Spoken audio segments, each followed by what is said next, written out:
This program is rated PG. It contains themes and scenes which may not be suitable for very young audiences. Parental guidance is advised. Be advised that the views and opinions of the hosts and guests do not reflect those of the station.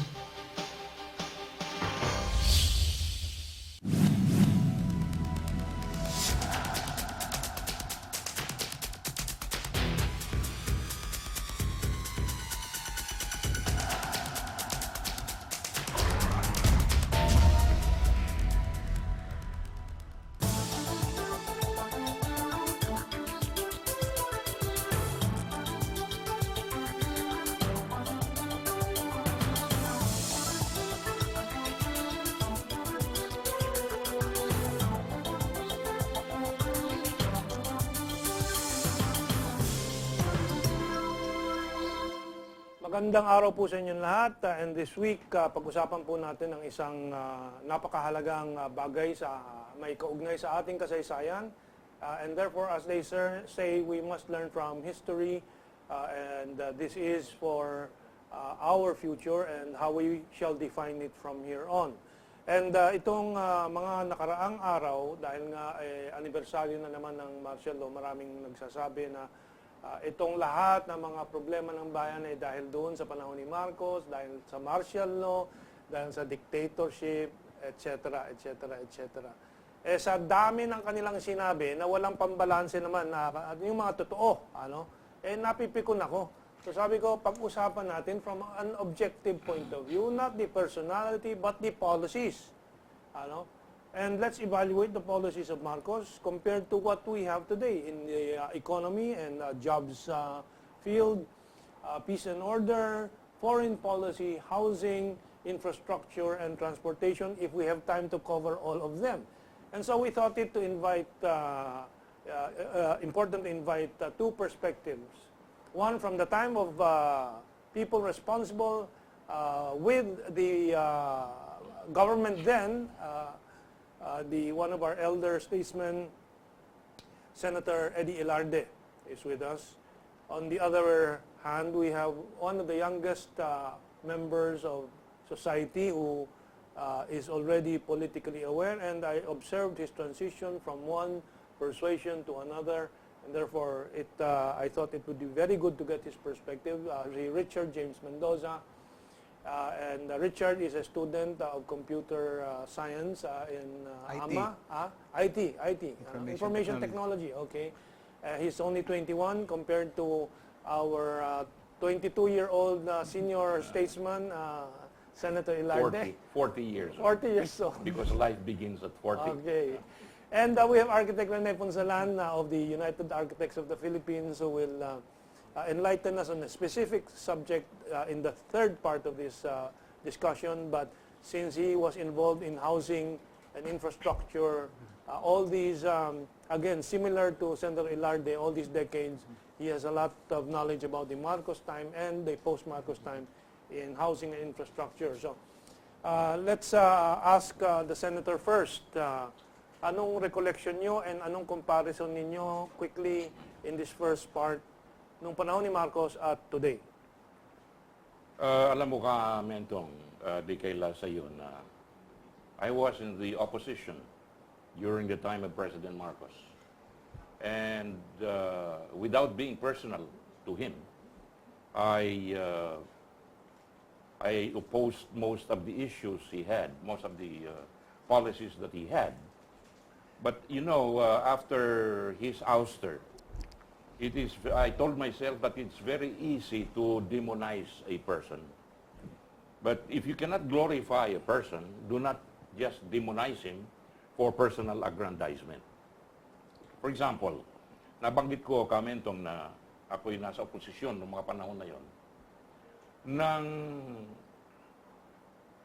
balaki ni Marcos na magkaroon ng combat team to be sent to tapos na Korea, na ipadadala sa Vietnam. I stood in the floor and hit away at the truth that we should not involve our country in a war that is not ours. At sa maraming mga miyembro ng Kamara, pito lang, ang kumontra doon sa combat team na ipadadala sa Vietnam to go to war side by side with our brother Americans. If you know what I Your mean. brother Americans. That's what they always We're say. just kidding. But anyway, I got a call from no less than the president and told me that because of your opposition, we are going to just send a civic action group. Kaya yung combat team ay naging PhilCAG.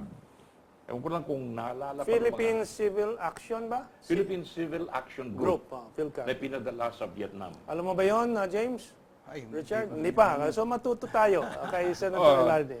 Noon kasing gyera sa Vietnam, tayo, nakipaglaban tayo sa kaaway ng Amerika.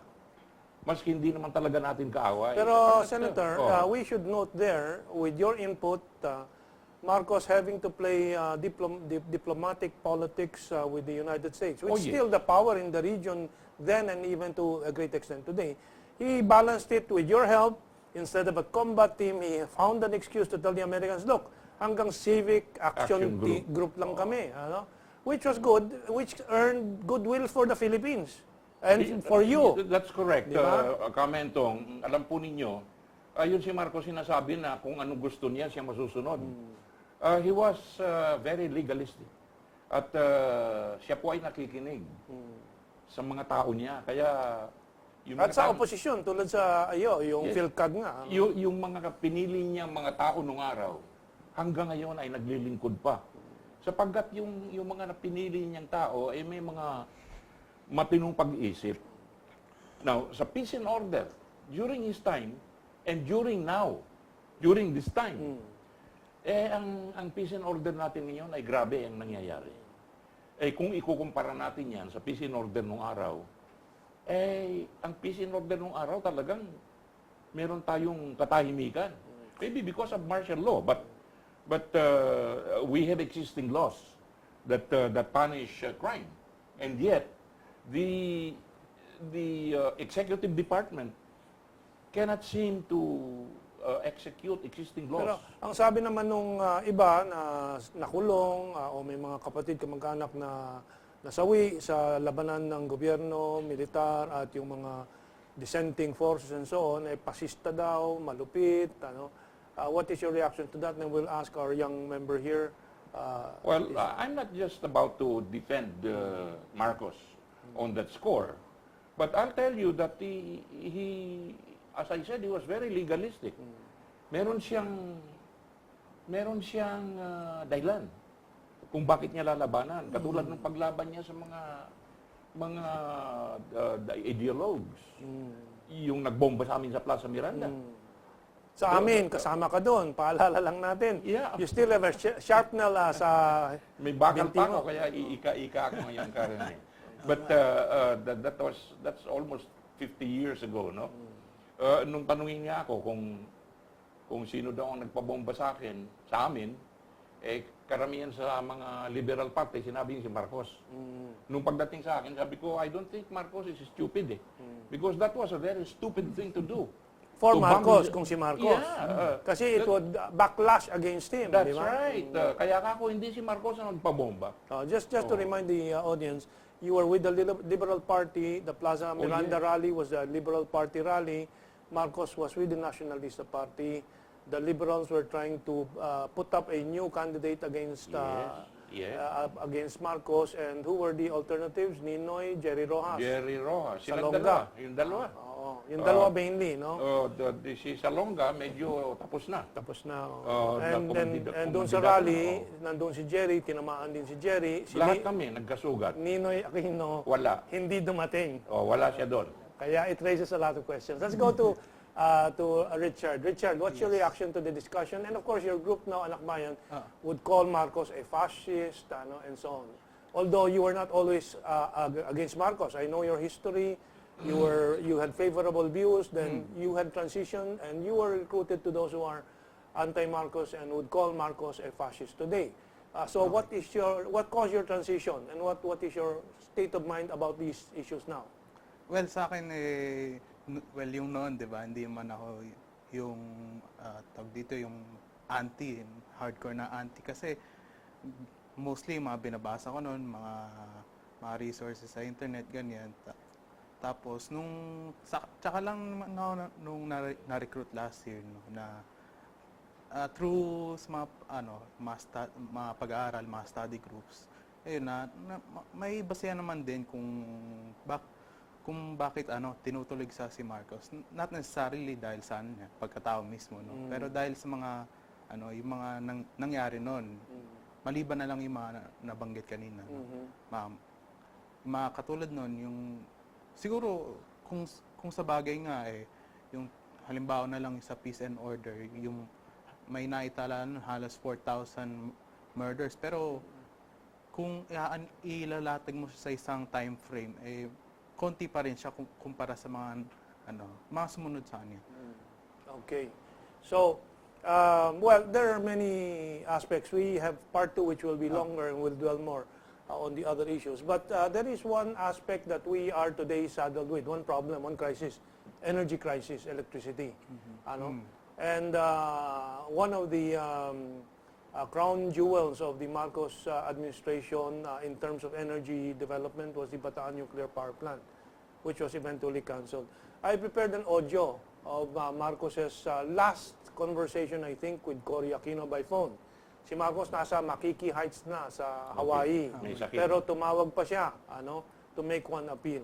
So let's listen to this appeal. I was trying to look for a version na walang music, no? Pero I just got this from the YouTube, so may counting music. But the important thing is yung message ni Marcos. So let's make sure the audio is loud enough, no, para maintindihan ng audience natin. So let's roll that.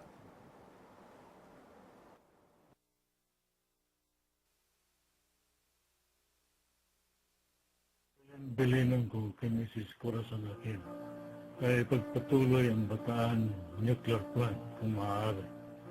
Sapagkat I told her this is the solution in meeting a country's energy demands and decreasing dependence on imported oil.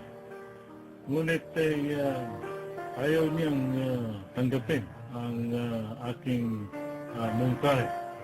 At maalala daw ng taong bayan si Marcos habang andyan ang Bataan Nuclear Plant. Anong klaseng pag-iisip yan? Ayan ay paghihiganti. Huwag natin idamay sambay ng Pilipino. Kanya balang araw makikita ninyo 20 years from now, bagsak na ang Pilipinas.